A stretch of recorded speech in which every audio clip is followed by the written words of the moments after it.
우리는 성경은 구원을 위한 임마누엘 계획서라고 하는 그런 명제하에 하나님의 말씀이 어떻게 흘러가고 있는가? 그러면 구원을 위한 임마누엘 계획 가운데 그러면 하나님은 무엇을 계획하고 계신가? 하나님은 하나님의 역사하심에 대해서 기록하고 있습니다. 구원을 위하여 하나님이 하시는 일들이 어떤 일이었습니까? 창조하시는 창조의 사역을 하셨고, 구속하시는 구원의 사역을 하셨고, 그분이 하시는 일 가운데는 자기 백성들을 길러내는 양육의 사역을 하셨고, 그리고 마지막 역사를 마무리하실 때 하나님은 심판의 사역을 하심으로 나는 일하는 하나님이었다. 우리 예수님도 오셔서 내 아버지께서 일하시니 나도 일한다라고 말씀하실 때 우리 삼위일체 하나님은 일하시는 삼위일체 하나님이신데 누구를 위하여 일하시느냐? 세상을 위하여도 일하시지만 저와 여러분들을 위하여 우리 하나님은 지금도 일하고 계시고 미래에도 일하실 것입니다. 예수님은 말씀합니다. 예수 그리스도는 어제나 오늘이나 영원토록 동일하시다고 하는 것을 제자들이 보고서 예수는 어제나 오늘이나 영원토록 동일하신 분이라고 하는 말씀을 했습니다. 우리 하나님은 우리의 삶 속에 창조하시는 일, 구원하시는 일, 그리고 양육하시는 일, 심판하시는 이 일을 하실 때 어제나 오늘이나 영원토록 동일하게 역사하시는데 무엇으로 동일하게 역사하십니까? 전지하신 지혜로 동일하게 역사하십니다. 전능하신 능력으로 동일하게 역사하십니다. 전애하신 사랑으로 동일하게 역사하시는 것입니다. 그래서 우리는 이 하나님에 대해서 이야기하면서 그러면 심판하시는 하나님은 우리에게 무서운 하나님이냐? 물론 심판 자체는 맹렬한 심판입니다. 두려운 심판입니다. 무서운 심판입니다. 그러나 그것은 믿지 않는 사람들, 하나님 모르는 자들과 예수의 복음에 복종하지 않는 자들에게는 그 심판은 맹렬할 것입니다. 무서울 것입니다. 그 심판 앞에 모두가 다 두려워할 것입니다. 그러나 저는 하고 싶은 이야기가 있는 것입니다. 성경이 또 그것을 이야기하고자 하는 것입니다. 제가 심판 문제에 대해서 연구하면서 하나님께서 제 가슴속에 밀어 넣어주신 것은 그겁니다. 심판에 대한 말씀들만 전부 다 뽑아서 보면 너무너무 무섭습니다. 너무 두렵습니다. 숨도 못 쉬겠습니다.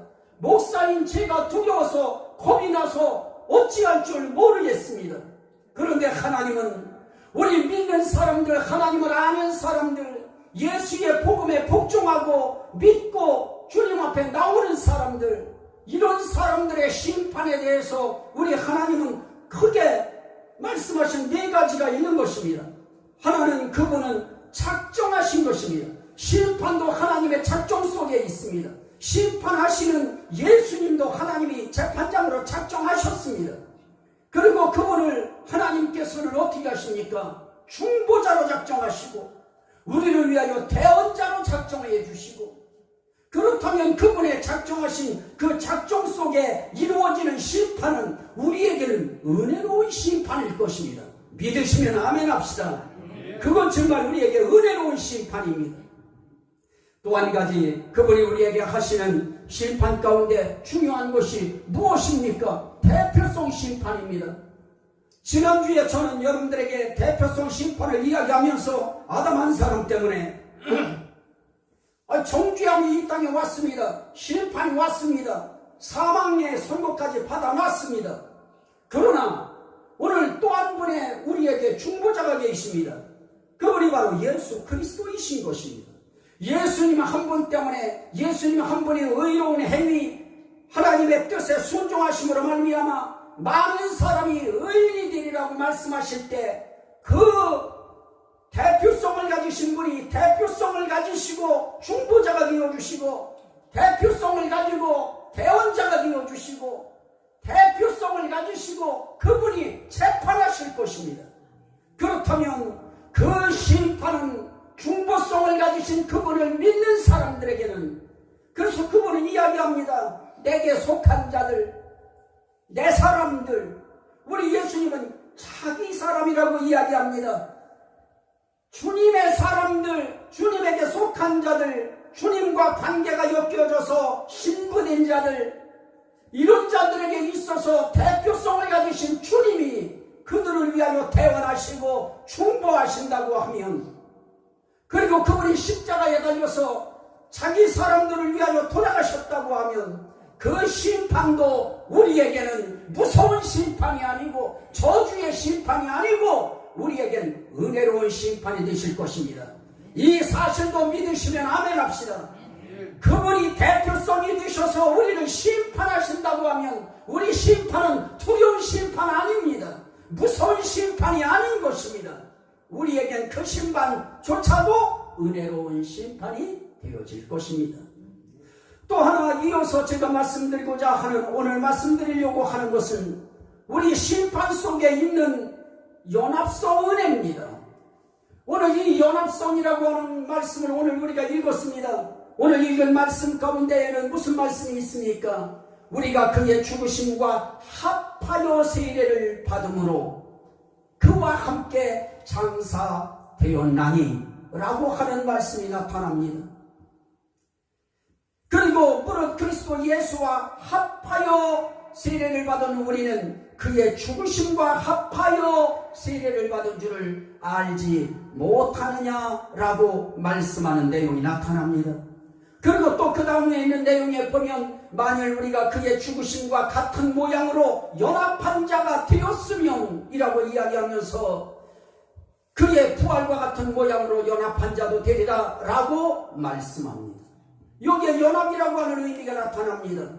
하나는 합하여라고 하는 의미가 나타나고 하나는 연합한다고 하는 의미가 나타납니다. 그러면서 말씀합니다. 거기에 그와 함께 살 줄을 믿느니라고 말씀합니다. 함께가 나타납니다. 그러면 합하여라고 하는 이 합하여라고 하는 그 원어의 의미는 합하여 이렇게 되어 있지 않습니다. 이거는 많이 의역한 것입니다. 합하여는 뭐라고 하느냐? 에이스입니다. 영어로는 into입니다. 그 속으로 들어가는 것입니다.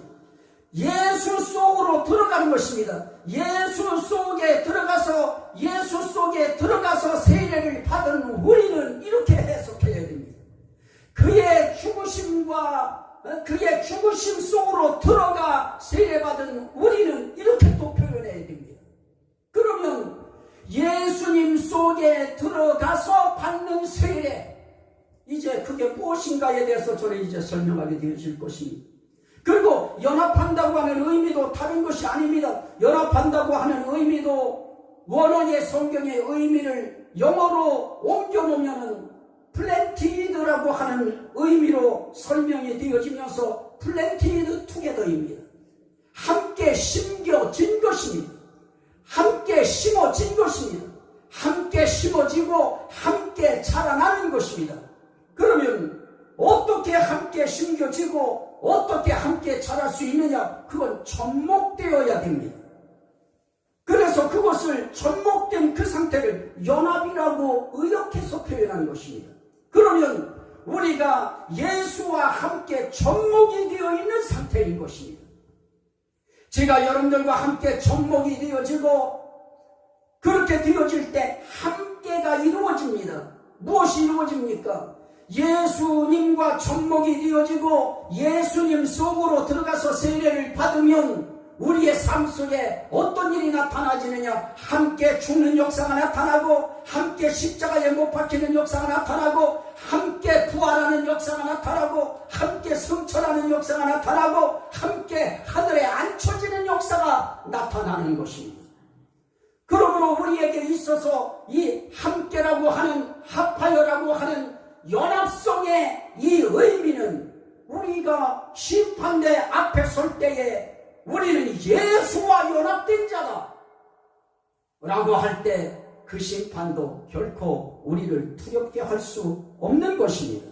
그래서 저는 우리 안 믿는 사람들은 무서워요, 두려워요, 떨려요, 공포스러운 심판인 것 당연합니다. 그러나 예수 믿는 우리들에게 있어서는 참 이거는 어떻게 생각하면 나는 여러분들을 많이 풀어서 어떤 면에서는 하나님 나라로 데리고 가는 그런 중재자가 되어져서 이런 설교하면 저는 참 여러분들한테 힘없는 목사가 될 수밖에 없습니다. 그럼에도 불구하고 성경은 우리에게 연합성의 심판을 이야기하고 대표성의 심판을 이야기하고 우리를 위하여 작정된 심판이라고 하는 것을 작정성 심판을 이야기하므로 우리를 위로하시고 소망을 주시고 힘을 주시고 담대하게 하시는 것입니다. 그래서 오늘 연합성에 대해서 말씀드리려고 할 때 연합성 속에는 성경에 한 6가지 정도의 원리가 있습니다. 그 중에 하나가 머리와 몸의 원리입니다. 이거 잊어버리면 안 됩니다. 그래서 성경은 에베소서 1장 22절 23절에 그렇게 말씀합니다. 그는 그를 만물 위에 교회의 머리로 삼으셨느니라. 예수님을 교회의 머리로 삼으셨다는 겁니다. 그러면서 말씀합니다. 교회는 그의 몸이 만물의 머리이신 예수, 그분이 교회의 머리가 되시고 우리는 그의 몸이 되어지는 것입니다. 교회는 주님의 몸이라고 했습니다. 그러면 머리와 몸은 연합되어 있는 것입니다. 합해 있는 것입니다. 함께 있는 것입니다. 머리와 몸은 떼어놓을 수 없습니다. 예수님이 부활하실 때 우리도 함께 부활한 것입니다. 영원 세계 안에서 보면 우리는 하늘나라에 지금 이미 호적상으로는 문서상으로는 합법적으로 이미 앉아 있는 것입니다. 이제 그 부분도 설명드릴 것입니다. 그렇다고 하면 머리와 몸은 떼어 있을 수 없습니다. 머리가 간 곳에 몸도 따라가는 것입니다. 예수님이 가신 곳에 저희도 있는 것입니다. 그렇다면 그 연합성의 원리에 의하여 우리 주님과 우리 사이는 멀리 떨어져서 우리를 지옥에 보내실 수 없는 것입니다. 우리는 주님이 계신 천국에 함께 있을 것입니다. 그것이 연합성의 원리 가운데 머리와 몸, 그 지체의 원리입니다. 고린도전서 12장 27절에도 말씀합니다. 너희는 그리스도의 몸이요 지체의 각 부분이라고 합니다. 니네들 그리스도 몸이다. 몸에 붙은 지체들이다. 너희는 예수와 한 몸이다. 이 얘기입니다. 이것이 심판에 대한 성경 말씀을 읽으면서 여러분들이 두려워하고 떨지 않는 근거가 되시기를 주의 이름으로 축원합니다. 이 말씀이 우리에게 힘이 되어야 됩니다. 고린도전서 6장 15절 말씀에도 우리에게 그런 말씀이 있습니다.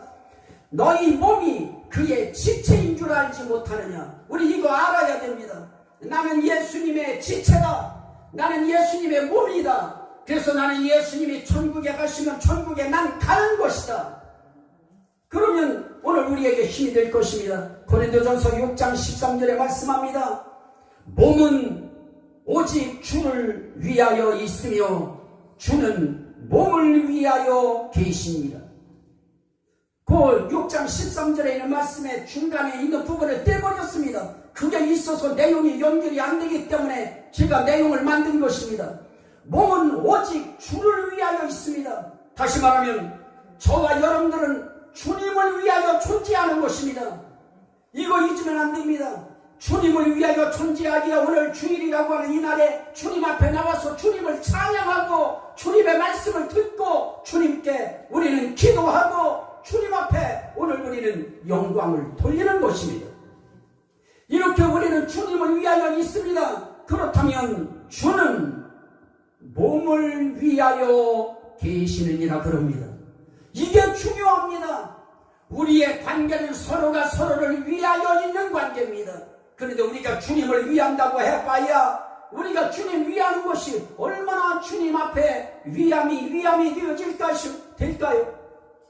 주님이 위해 주실 때 그 위하심이 진정한 위하심이 되는 것인데 주님이 우리를 위하여 계시다고 했는데 몸을 위하여 계시다고 했는데 몸을 위하여 계신 주님이 자기 몸을 떼서 지옥에 던지시겠습니까?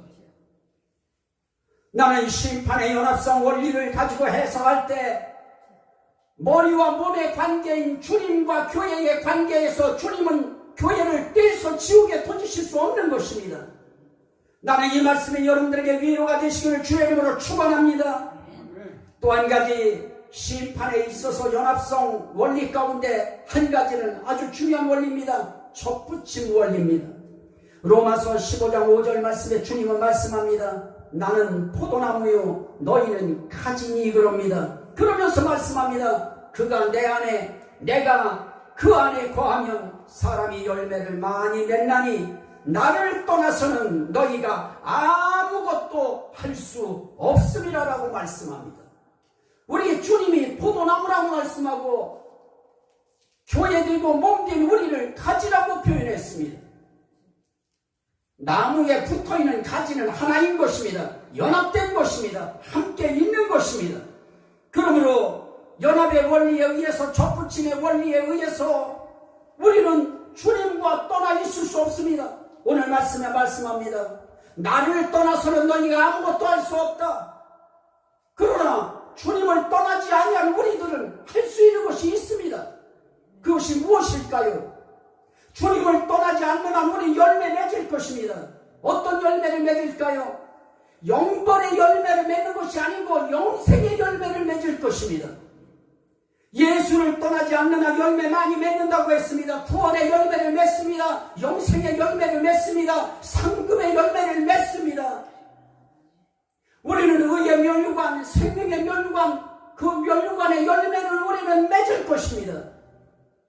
그렇다면 예수를 떠나지 않고 예수와 붙어 살고 있는 가지의 신앙생활을 하고 있는 우리 믿음의 가족들은 심판이 아무리 두려운 심판이고 무서운 심판이고 맹렬한 심판일지라도 우리 그 심판 앞에 두려워할 필요가 없는 것입니다. 이 접붙임의 원리가 저와 여러분들의 심판대에 이 신앙을 가지고 살 때 두려움이 떠나가고 담대함이 임하고 주의 평화가 임하기를 주의 이름으로 다시 한번 축원합니다. 우리에게 접붙임 원리는 소중합니다. 로마서 11장 20절에도 말씀합니다. 옳도다 그들은 믿지 아니함으로 꺾이고 너는 믿음으로 섰느니라 라고 말씀합니다. 그렇습니다. 나무에게 있어서 우리가 꺾이지 않고 거기에 접붙임 받아서 우리가 세워질 수 있는 길이 무언가? 너희는 믿음으로 선다. 그러나 유대인들은 믿지 아니함으로 꺾였다라고 말씀하는 것입니다. 그러면 여기에 우리는 믿음으로 선다라고 이야기할 때 주님은 한마디 더 하십니다. 너희들도 믿지 아니하는데 머무르지 아니하면 나는 왜 해석을 꼭 이렇게 해야 되는지 모르겠습니다. 너희도 믿지 아니하는 데에 머무르지 아니하면 이렇게 하지 말고 너희도 믿는 데에 머무르면 이렇게 하면 얼마나 편안할까요? 유대인들도 믿는 데 머무르고 믿지 아니하는 데에 거기에 머물러 있지 않는다고 하면 너희도 접붙임을 받으리니 어떻게 그게 가능할까요?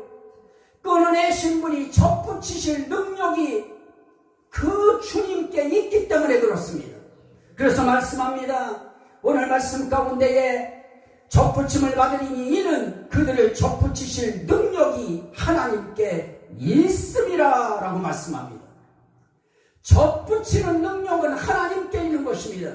그런데 접붙이는 그 소재 속에 중요한 건 무엇입니까? 믿음인 것입니다. 믿을 때 붙여집니다. 믿는 사람을 붙여주시는 것입니다. 이렇게 우리는 예수 믿는 믿음을 가지고 포도나무이신 예수님께 우리는 가지로서 이미 붙어 있는 것입니다.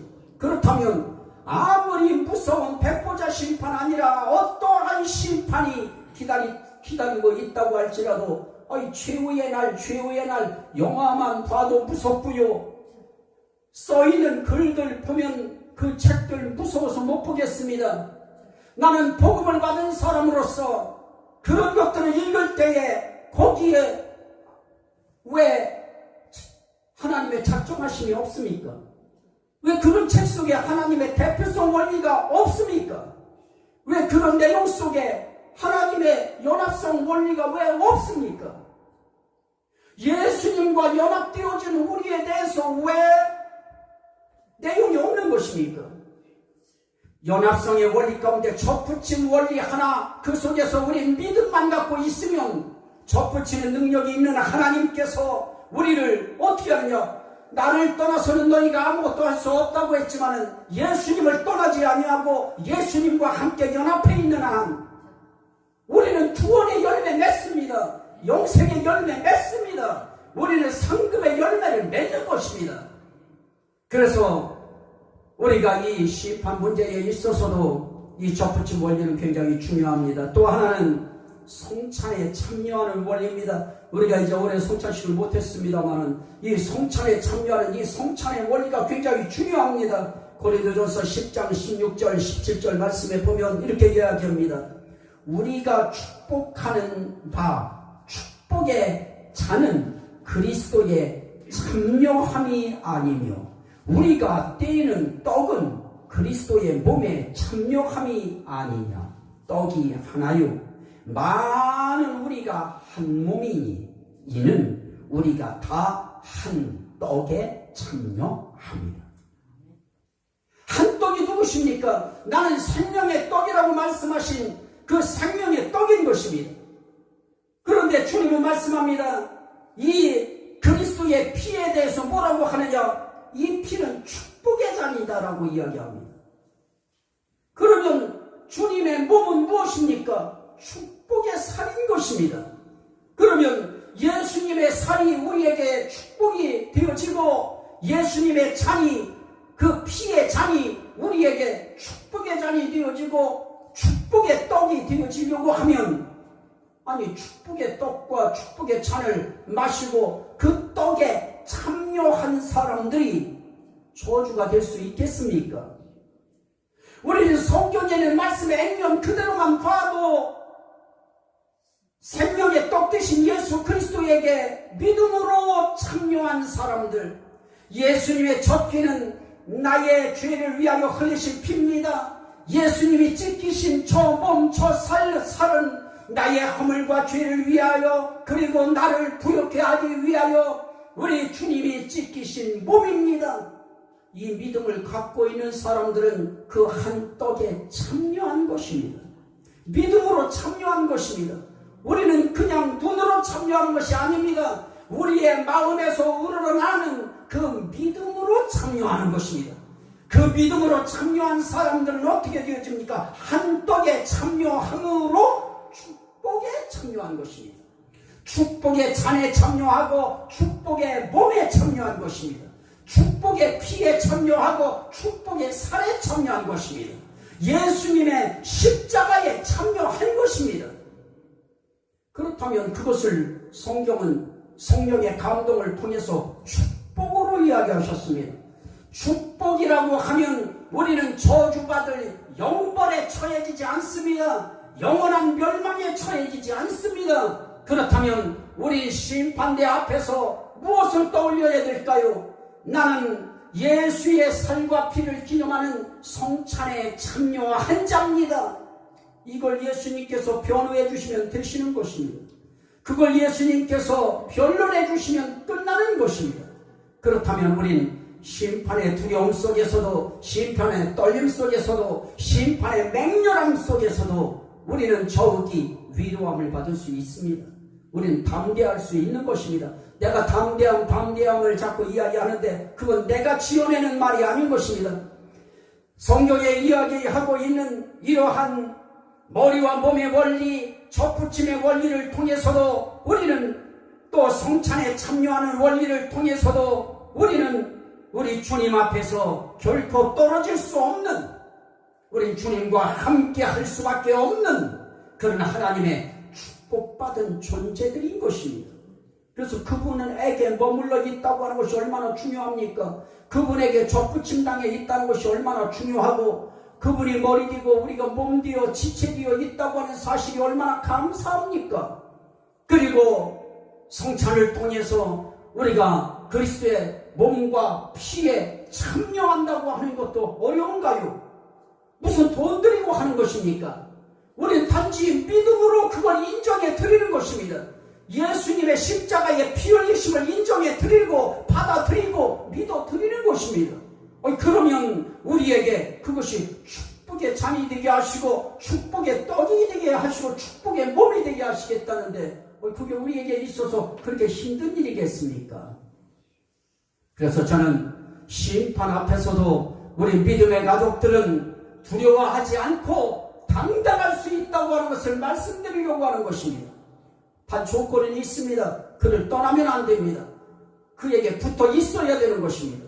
그리고 그 떡에 항상 마음이 참여되어야 되는 것입니다. 교회를 바라보면서도 십자가의 주님이 떠올라야 되는 것입니다. 그것이 우리의 감성을 통해서 그 심령이 일어나야 되는 것입니다. 또 하나는 결혼의 원리입니다. 이건 정말 에베소서 5장 31절 32절 말씀에 보면 그렇게 말씀합니다. 사람이 부모를 떠나 그의 아내와 합하여 그 둘이 한 육체가 될지라. 한 남자와 한 여자가 만나는데 모르는 남녀가 만나서 한 육체가 되어집니다. 그들은 결코 둘 육체가 아니라는 것입니다. 그런데 분명한 건 뭐였습니까? 여기 한 육체, 여자의 육체 하나, 남자의 육체 하나, 분명히 두 육체입니다. 그런데 결혼의 원리를 통해서, 부부의 원리를 통해서 그 육체는 한 육체다 이렇게 보시는 것입니다. 그러면서 거기에 이런 표현을 합니다. 이 비밀이 크도다. 나는 그리스도와 교회에 대하여 말하노라. 자, 그러면 남편과 아내가 한 육체라고 하는 이 말 하려고 하는 것이 아니고 남편인 그리스도와 교회인 아내가 이제는 어떤 겁니까? 하나다. 부부가 한 육체가 됐듯이 그리스도와 교회는 둘이 아니고 한 몸이다. 주님은 그거 말씀하시는 것입니다. 더 원색적으로, 정말 원색적으로 오늘 이런 거 누가 주님이 이야기하셨다고 하면 대번의 성추행으로 걸립니다. 그러나 우리 한번 읽어봅시다. 고린도전서 6장 16절 17절 말씀입니다. 장녀와 합하는 자는 그와 한 몸인 줄을 알지 못하느냐. 우리 주님이 장녀와 합하는 자가 한 몸이라는 거 이거 얘기하려고 할까요? 거기에 말씀합니다. 일러스되 둘이 한 육체가 된다 하였으니 주와 합하는 자는 한 영입니다. 이거 잊지 마십시오. 예수 그리스도와 합하는 자는 예수 그리스도와 한 영인 것입니다. 우리 주님은 예수와 한 몸, 머리와 몸이라고 해도 우리 하나님이 보실 때는 그들을 한 몸으로 보시는 것입니다. 아무리 나무에 있어서 포도나무에 붙은 가지라 할지라도 그것을 우리 주님은 구분하지 않습니다. 포도나무로 보시는 것입니다. 또 결혼의 원리를 통해서도 성찬의 원리를 통해서도 그 떡에 참여함으로 한 떡으로 보시는 것입니다. 그리고 또 한 가지 결혼의 원리를 통해서도 우리는 합한 자 한 육체입니다. 그런데 우리는 그리스도와 합했기 때문에 하나님과 합했기 때문에 하나님이 누구십니까? 영이십니다. 영과 합했기 때문에 한 영이 되어지는 것입니다. 여러분 이단처럼 들릴지라도 원리상 그런 것입니다. 여러분들이 이것이 제가 표현력이 부족해서 혹시 신학자들이 보셨다고 하면 혹시 이 설교를 목사님들이 이거에 대해서 표현력이 좋은 목사님들이 보셨다면 저를 용서하시고 이해하십시오. 저는 성경에 있는 그대로 말씀드리는 것입니다. 영이신 하나님, 영이신 주님과 합하는 자는 인간일지라도 한 영이니라. 그래서 우리는 심판대 앞에 갔을 때 우리는 심판 받는 자의 입장에 서는 것이 아닌 것입니다. 심판하는 자의 입장에 서는 것입니다. 왜냐? 우리는 한 영이기 때문에 그렇습니다. 우리는 한 몸이기 때문에 그렇습니다. 이럴 때 여러분들이 아멘도 크게 해야 됩니다. 이런 설교는 어디 멀리 돈 주고 가서 어디서 구하려고 해도 듣지 못하는 것입니다. 이거는 세계의 어느 책을 통해서도 이건 볼 수 없는 부분입니다. 아마 심판 이야기 가운데 심판을 이야기하면서 작정성 원리로 심판을 이해해 나가고 대표성 원리로 심판을 끌어나가고 연합성 원리로 심판을 끌고 나가는 목사는 아마 없을 것입니다. 오늘 이 말씀이 여러분들에게 위로가 되고 힘이 되시기를 주의 이름으로 축원합니다. 나는 우리 믿음의 가족들이 힘없다고 늙어서 어디서 행세할 수 없다고 낙심하지 마시라는 것입니다. 세상 속에서는 우리가 활보하지 못해도, 세상 속에는 우리가 떳떳하고 당당하지 못해도 하나님 앞에서는 나사로와 같이 아브라함의 품에 안길 수 있는 당당한 자격이 있다고 하는 것을 말씀드리는 것입니다. 그 모든 일 가운데 중심에 누가 계시냐? 예수 그리스도가 계신 것입니다. 예수님이 작정하시고 예수님이 우리에게 있어서 대표자가 되어주시고 우리에게 있어서 그분이 연합자가 되어주심으로 오늘 우리의 심판 앞에서 우리가 떨지 않게 만들어주시는 것입니다. 또 하나의 원리는 성전의 원리입니다. 에베소서 2장 20절 이하에 보면 너희는 사도들과 선지자들의 터 위에 세우심을 입은 자라 그리스도 예수께서 친히 모퉁이 돌이 되셨느니라 라고 말씀합니다. 여기까지는 우리 주님이 하실 일인 것입니다. 그런데 중요한 것은 무엇입니까? 그의 안에서 건물마다 서로 연결하여 주 안에서 성전이 되어가고 그리고 너희도 성령 안에서 하나님이 거하실 처소가 되기 위하여 함께 그리스도 예수 안에서 함께 지어져 가느니라라고 말씀합니다. 성전의 원리입니다. 우리는 성령 안에서 또 주 안에서 우린 성전이 되어 가고 있습니다. 그런데 이거는 현재성을 이야기하는 것이고 우리는 영원 세계 안에서 보면 이미 하나님의 성전이 된 것입니다. 고린도전서 6장 19절 20절 말씀 마찬가지입니다. 너희 몸은 너희가 하나님께로부터 받은 바 너희 가운데 계신 성령의 전인 줄을 알지 못하느냐? 너희는 너희 자신의 것이 아니라 값으로 산 것이 되었으니 너희 몸으로 하나님께 영광을 돌리라 그럽니다. 오늘 우리는 성령의 전이 이미 되어버렸습니다. 고린도 후서 6장 16절로 18절 말씀도 마찬가지입니다. 아예 거긴 단정합니다. 우리는 하나님의 성전이라 내가 그들 가운데 거하며 두루 행하여 그들의 하나님이 되고 그들은 나의 백성이 되리라.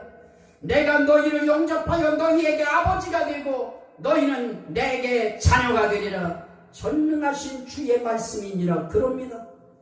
하나님의 성전이 되어진 우리를 향해서 내 백성이라고 이야기하면서 내 백성으로 끝나는 것이 아니다. 내 백성이면서 너희는 나에게 자녀다. 나는 너희에게 무엇이냐? 아버지다.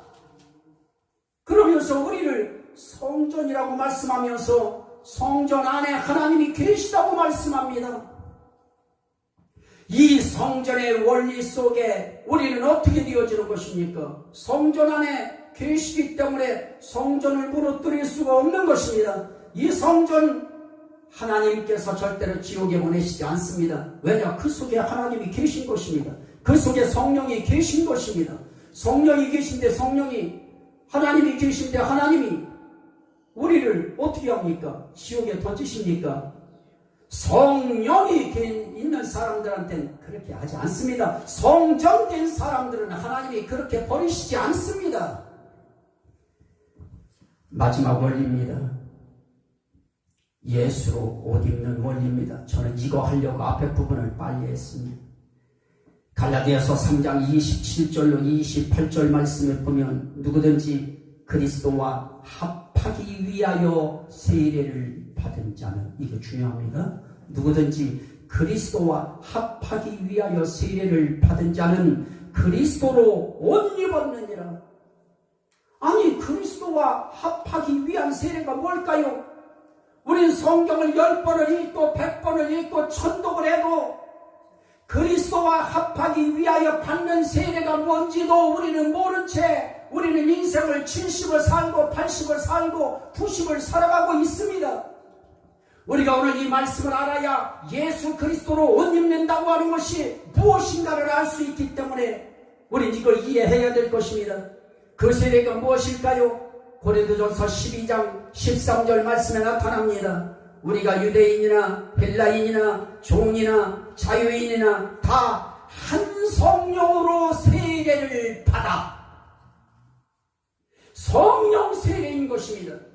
성령 세례를 받아서 우리는 유대인이 됐든 헬라인이 됐든 종이 됐든 자유인이 됐든 되어진 것입니다. 그래서 말씀합니다. 또 다 한 성령을 마시게 하셨느니라. 이 성령을 마시게 하시는 분이 이 성령 세례를 주셔서 우리에게 예수 그리스도로 옷을 입히시는 것입니다. 우린 그리스도로 옷을 입어야 됩니다. 예수 그리스도로 옷 입었느니라. 로마서 13장 14절에는 이렇게 이야기합니다. 오직 주 예수 그리스도로 옷 입고. 자, 여기서 저는 우리 성도들이 그동안 신앙생활에 오면서 가지고 담겨 있었던 부분들이 아마 혼란해질 수도 있습니다. 예수 그리스도로 옷을 입어야 됩니다. 그 옷을 빛의 갑옷이라고도 이야기하고, 에베소서에서는 하나님의 전신갑주라고도 이야기하고, 구약에서는 그 옷을 의의 옷이라고 이야기합니다. 하나님의 옷이라고 이야기합니다. 이 하나님의 옷을 어떻게 입는 것이냐? 그냥 물세례 아닙니다. 성령 세례를 받을 때, 그때 우리는 비로소 그리스도로 옷을 입는 것입니다. 그 순간에 우리는 이미 예수 그리스도가 내 옷이 되어서 내게 입히는 것입니다. 그 옷이 입혀지면 하나님이 보실 때 우리의 죄는 다 숨겨져 있습니다. 왜냐? 의로우신 예수 그리스도의 옷을 입었기 때문에 하나님의 눈에는 의로우신 예수의 옷만 보이는 것입니다. 이해되시면 아멘 하십시다. 예수 그리스도가 옷이 되어서 우리에게 입혀졌기 때문에 우리는 더 이상 죄인이 아닌 것입니다. 우리는 더 이상 부정한 자가 아닌 것입니다. 우리는 더 이상 더러운 자가 아닌 것입니다. 우리는 예수 그리스도와 동일하게 우리는 의로운 의인이 된 것입니다. 그래서 이 성령 세례가 중요합니다. 사도행전 1장 5절에도 말합니다. 요한은 물로 세례를 베풀었으나 너희는 몇 날이 못 되어 성령으로 세례를 받으리라 그럽니다. 몇 날이 못 되어 성령으로 세례 받는다.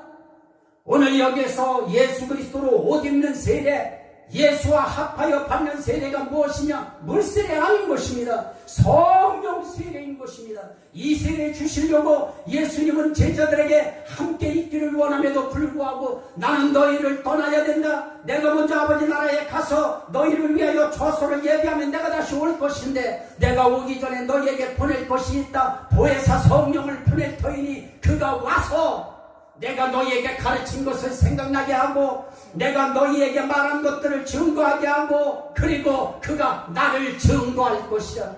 그리고 너희를 인도하는 자가 될 것이다. 예수님이 이 땅에 계실 때 인도하였던 것과 똑같은 방식으로 똑같은 성질로 그분은 우리를 인도하시는 것입니다. 그래서 지금은 예수 그리스도가 안 계신데 예수의 옷을 무엇으로 입을까요?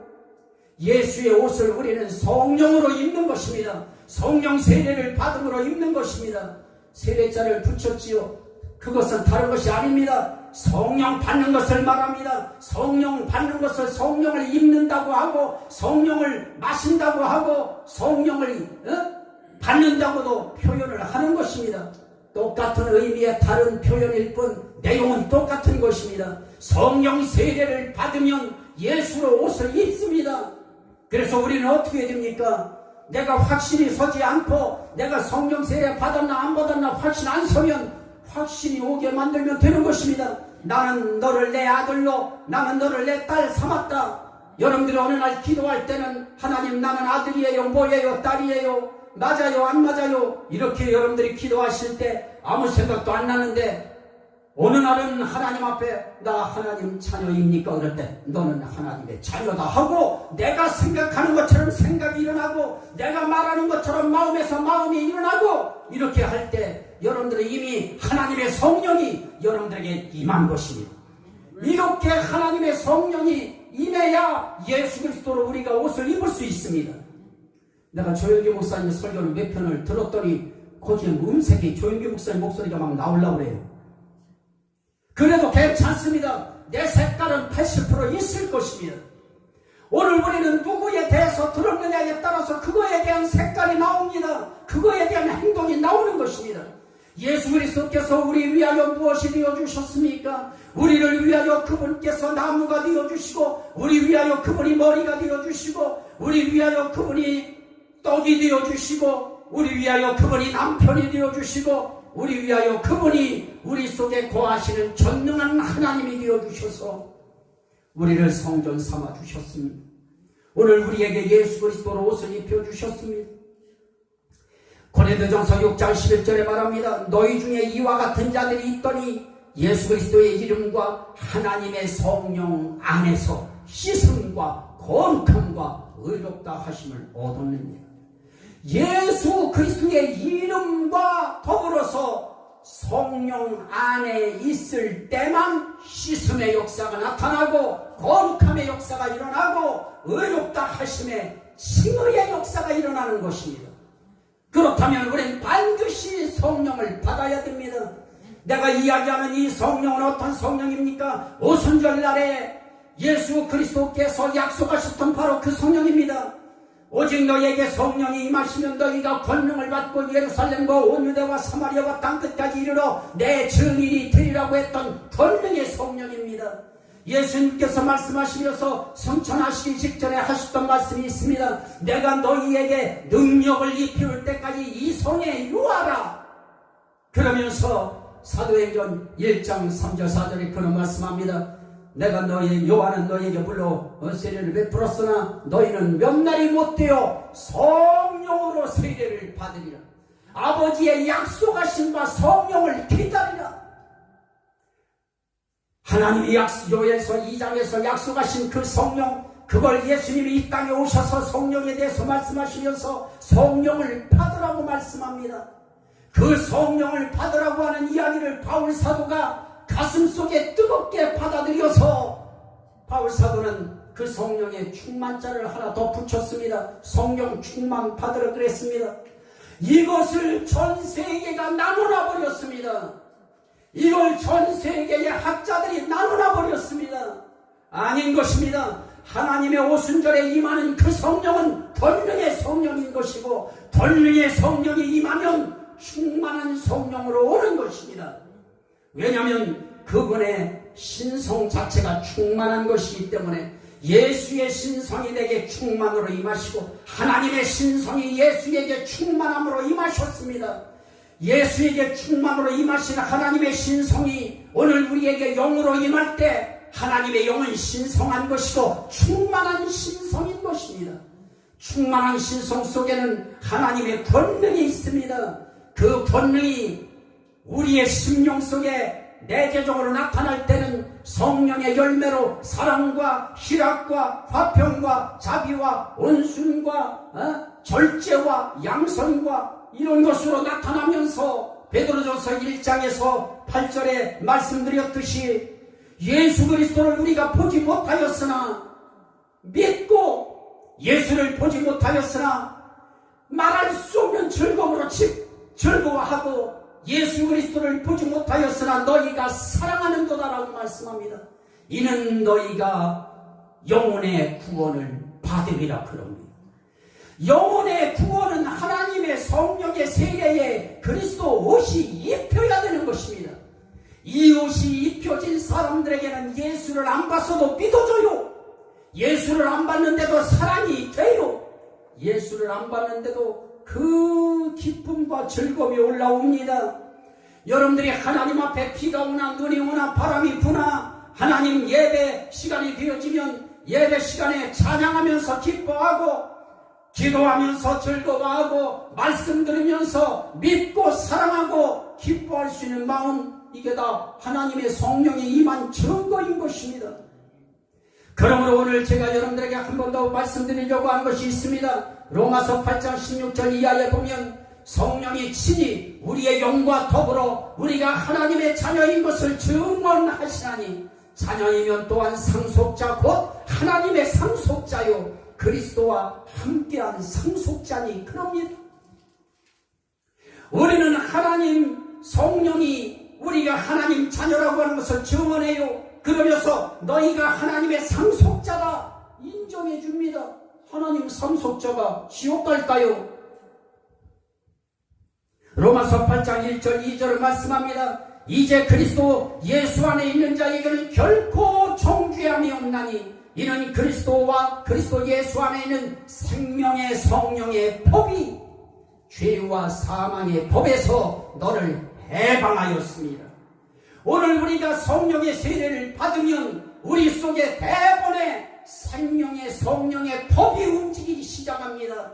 그래서 그 생명의 성령의 법이 사망의 법에서 죄의 법에서 넌 해방됐다. 넌 이제부터 죄인이 아니다. 너 이제 의인이 됐다 하고 우리를 그 법에서 해방시켜 주시는 것입니다. 그러니 이 성령의 이 세례가 오늘 우리에게 얼마나 중요합니까? 이 성령으로 에베소서 1장에 보니까 이 성령으로 인친다라고 이야기합니다. 무엇을 인칩니까? 구원을 인치는 것입니다. 오늘 여기서 우리가 새롭게 다짐합시다. 오늘 우리가 예수님을 그동안 믿어왔습니다. 그 예수를 믿었습니다. 의지했습니다. 따라왔습니다. 그거 아무나 하지 못합니다. 하나님의 성령이 임하지 않은 사람들은 그 일이 안 되어집니다. 교회 오기 전에 다른 핑계거리 많이 생겨지고 다른 사건들이 터져서 나오지 못하도록 만들어버려도 그 안에 예수 그리스도에 대한 믿음이 일어나고 소망이 일어나고 사랑이 일어나고 기쁨이 일어나는 사람들은 당연히 하나님 앞에 나와서 하나님 자녀된 증언, 하나님 자녀된 증거를 예배로서 표출시키는 것입니다. 성령의 역사입니다. 생명의 성령의 법이 죄와 사망의 법에서 저와 여러분들을 해방시켰습니다. 그러므로 나는 날마다 죄인입니다. 이거 안 됩니다. 기도하기 전에 십자가 앞에서 잠깐 주여, 내가 아무리 생각해봐도 내가 정말 아직까지 이게 정말 참 송구스럽습니다. 100% 그리 의롭게 살지 못해 죄송합니다. 이 마음 들 때 잠깐 하는 것이지만 다시 한번 이 말씀이 내게 떠올라오면 생명의 성령의 법이 그러한 너의 죄까지도 죄와 사망의 법까지도 다 해방시켰다. 주님이 선언해 주시면 우리 담대하게 기도해 나가는 것입니다. 그러면 그리스도 안에 있으려면 어떻게 해야 됩니까? 요한일서 4장 15절에 보면 누구든지 예수 그리스도를 하나님의 아들이라 시인하면 하나님이 그의 안에 거하시고 그도 하나님 안에 거하느니라 그럽니다. 요한일서 3장 24절에는 그의 계명을 지키는 자는 주 안에 거하고 주는 그 안에 거하시나니 우리에게 주신 성령으로 말미암아 그가 우리 안에 거하시는 줄을 우리가 아느니라. 그러면 그 계명이 무엇일까요? 요한일서 3장 23절에 말씀합니다. 그의 계명은 이것이니 곧 그 아들 예수 그리스도의 이름을 믿고 그가 우리에게 주신 계명대로 서로 사랑할 것입니다. 우리가 예수 그리스도에 대해서 예수 그리스도가 하나님의 아들이시요 구원자라고 하는 그 이름 그대로 액면 그대로 믿으면 하나님이 그 안에 오시는 것입니다. 하나님이 영으로 오셔요. 성령으로 들어오시는 것입니다. 그래서 요한일서 4장 13절에 말합니다. 그의 성령을 우리에게 주심으로 우리가 그 안에 거하고 그가 우리 안에 거하시는 줄을 아느니라. 또 여러분들에게 힘이 되게 하기 위해서 말씀드립니다. 요한일서 4장 16절에 하나님이 우리를 사랑하시는 그 사랑을 우리가 알고 믿었느니 하나님은 사랑이시라. 사랑 안에 거하는 자는 하나님 안에 거하고 하나님도 그의 안에 거하시느니라. 사랑이신 하나님 안에 거하면 하나님도 그 안에 거하시겠다는 겁니다. 그 사람 속에 거하시겠다는 겁니다. 요한일서 2장 24절 이하에는 너희는 처음부터 들은 것을 너희 안에 거하게 하라. 처음부터 들은 것이 너희 안에 거하면 너희가 아들과 아버지 안에 거하리라. 그러면 처음부터 들은 것이 무엇일까요? 그가 우리에게 약속하신 것은 이것이니 곧 영원한 생명이니라. 예수님이 오셔서 말씀합니다. 베드로도 말합니다. 영생의 말씀이 주께 계시며 우리가 어디로 가 우리가 말합니다. 예수님이 오셔서 말씀합니다. 나는 생명이다라고 말씀합니다. 그 영원한 생명, 그 생명을 주시겠다는 겁니다. 그 생명을 우리의 마음속에 넣으면, 그 생명이 너희 안에 거하게 하면, 그러면 하나님도 네 안에 거하시겠다는 겁니다.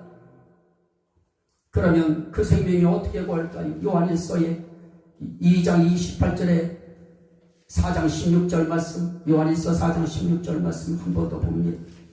하나님이 우리를 사랑하시는 사랑을 우리가 알고 믿었느니 하나님은 사랑이시라. 사랑 안에 거하는 자는 하나님 안에 거하고 하나님도 그의 안에 거하느니라. 그러면서 말씀합니다. 아들이 있는 자에게는 생명이 있고 아들이 없는 자에게는 생명이 없느니라 그럽니다. 그러므로 오늘 우리가 아들 되신 예수 그리스도를 우리가 시인하고 인정하고 그분의 이름을 믿고 그 아들을 내 마음 가운데 모시면 그 안에 하나님의 성령이 오시고 거기에 삼일체 하나님이 함께 오셔서 그 안에 거하신다는 것입니다. 그럴 때 우리의 심판에 어떤 영향이 미쳐집니까? 요한일서 2장 28절에 자녀들아 이제 그의 안에 거하라. 이는 주께서 나타내신 바 되면 그가 강림하실 때에 우리로 담대함을 얻어 그 앞에 부끄럽지 않게 하려 함이라. 예수님 강림하실 때, 예수님이 심판하러 오시려고 이 땅에 다시 오실 때에 우리로 하여금 담대하게 만들고 부끄럽지 않게 만드는데요. 또 한마디 말씀 보면 더 정확합니다. 요한일서 4장 17절에 이로써 사랑이 우리 안에 온전히 이루어진 것은 우리로 심판날에 담대함을 가지게 하려 함이. 심판날에 두려워하고 떠는 거기에는 형벌이 있음이라 그럽니다. 두려워하는 자는 안 된다는 겁니다. 예수의 심판 앞에 두려워하지 마세요. 하나님은 사랑의 하나님이십니다. 사랑의 하나님을 받아들이세요. 믿어드리세요. 그 하나님이 영으로우실 수 있도록 하나님의 성령을 기대하세요. 그리고 그 성령을 받기 위하여 주님 앞에 영접하시고 요구하세요. 그 성령이 임하시면 우리에게 심판날에 담대함을 갖게 만듭니다. 나는 심판 앞에 두렵지 않다. 그래서 우리는 죽음 앞에서 왜 두려워합니까? 죽으면 지옥 갈까봐 믿는 사람들이 두려워하는 것입니다. 그래서 두려움이 생기면 안 됩니다. 그건 형벌인 것입니다. 우리는 주의 사랑이 온전히 이루어지면 그러면 그 사랑이 어떻게 합니까? 두려움을 내어 쫓나니 그럽니다. 그 두려움이 내어 쫓아지면 우리의 심령 속에 평안이 와지고 하늘나라의 평화가 임하고 하늘의 기쁨이 임합니다. 그래서 죽음 앞에서도 우리는 평안하게 예수님을 영접할 수 있는 것입니다. 자, 이제 말씀을 마칩니다. 저는 오늘 여러분들에게 정말 여러 가지를 말씀드렸습니다.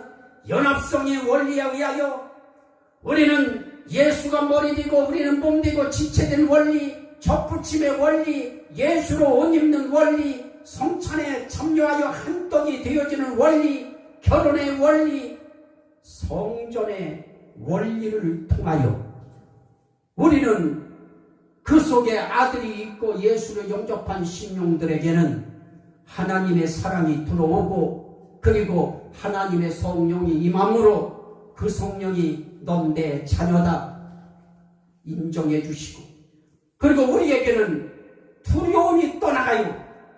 그래서 우리 예배 시간마다 찬양 통해서 두려움을 떨쳐버려야 되고 기도 통해서 두려움을 몰아내야 되고 그리고 말씀을 통하여 이 말씀이 여러분 속에 생명의 말씀으로 들어오게 하시고 생명의 성령의 법이 되도록 이 말씀이 여러분 속에 임하면 그 말씀이 여러분들을 자유롭게 할 것이고 해방시켜 줄 것이고 담대하게 하실 것입니다.